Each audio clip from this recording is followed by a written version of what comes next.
大家好，来，我介绍一下，我名字是艾娜达尼亚，我来自4年级文科二班。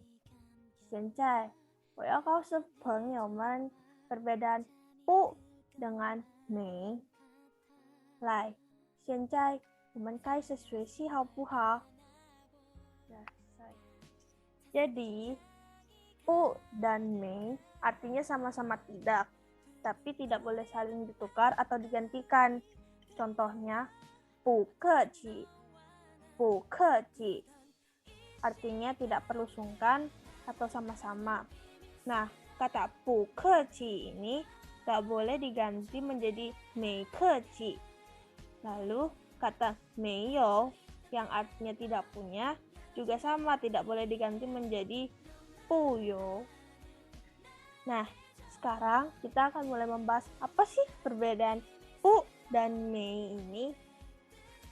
Yang pertama, bu ini digunakan untuk menyatakan negasi kegiatan di masa sekarang dan di masa depan.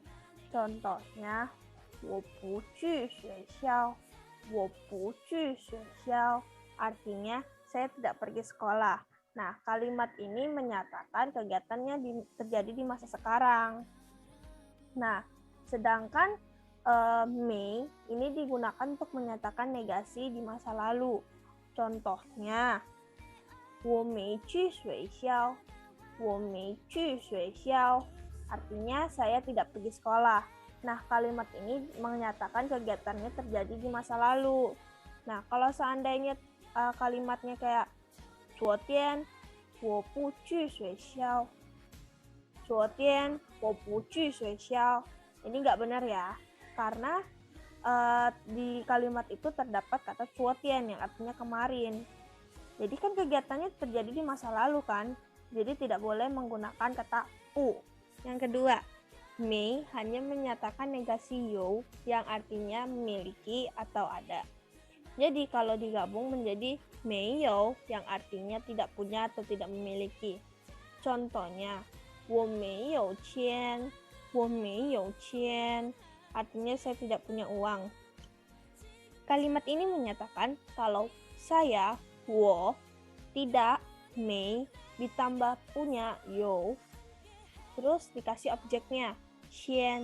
Nah, jadi 我没有钱. Nah, itu baru benar. Tapi kalau seandainya ditulis 我不有钱 itu salah ya.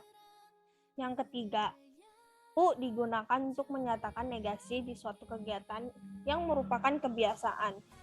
Contohnya, 他不吸烟也不喝酒, 他不吸烟也不喝酒. Dia tidak merokok juga tidak minum bir. Nah, di sini kita terlihat bukan ya kalau dia tidak terbiasa untuk merokok dan minum bir. Yang keempat, me digunakan untuk menyatakan perbandingan. Contohnya, 你没有我高, 你没有我高 artinya kamu tidak setinggi saya. Kalimat ini menyatakan perbandingan sederhana. Yang kelima, bu biasanya digunakan adjektiva. Contohnya, 我们不饿, 我们不饿 artinya kami tidak lapar. Kalimat ini menunjukkan kata sifat, yaitu tidak lapar. Yang keenam, bu digunakan secara eksklusif dengan kata kerja tertentu. Contohnya, 我不知道他要来, 我不知道他要来. Saya tidak tahu kalau dia akan datang. Nah, kalau seandainya kalimatnya 我没知道他要来, itu artinya salah ya. Nah, yang ketujuh, u juga bisa digunakan untuk menyangkal sebuah pernyataan yang tidak benar. Contohnya, 我不是学生, 我不是学生, saya bukan mahasiswa. Nah, di kalimat ini terjadi sebuah penyangkalan, di mana dia menyatakan bahwa dirinya bukanlah mahasiswa. Nah, jadi itu penjelasan tentang perbedaan penggunaan bu dan me. 谢谢朋友们，再见。